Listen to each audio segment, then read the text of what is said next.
ஊழல் செய்தவர் எவ்வளவு பெரிய ஆளாக இருந்தாலும் நடவடிக்கை பாயும் என பிரதமர் நரேந்திர மோடி எச்சரித்துள்ளார். உத்தரப்பிரதேச மாநிலம் மீரட் நகரில் மக்களவைத் தேர்தலையொட்டி பரப்புரை மேற்கொண்ட பிரதமர் ஊழலுக்கு எதிராக தாம் போராடி வருவதாலேயே எதிர்க்கட்சிகள் இணைந்து கூட்டணியை அமைத்திருப்பதாக விமர்சித்தார்.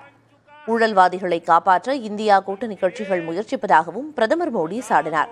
முதலமைச்சர் கெஜ்ரிவால் கைதை கண்டித்து டெல்லியில் இந்தியா கூட்டணி தலைவர்கள் போராடிக் கொண்டிருந்த சூழலில் பிரதமர் இந்த கருத்தை முன்வைத்துள்ளார். ஊழல் குற்றவாளி மிகப்பெரிய ஆளாக இருந்தாலும் தமது அரசு நடவடிக்கை எடுக்க தயங்காது எனவும் அவர் குறிப்பிட்டார்.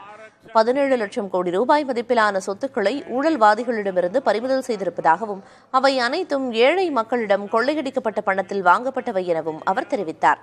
பாஜக ஆட்சியில் நாடு வேகமாக வளர்ந்து வருவதாக பெருமிதம் தெரிவித்த பிரதமர் மோடி இது வெறும் ட்ரெய்லர் மட்டுமே என்றும் இன்னும் மிகப்பெரிய திட்டங்கள் வரவுள்ளதாகவும் அவர் கூறினார். लोगों को असंभव लगता था।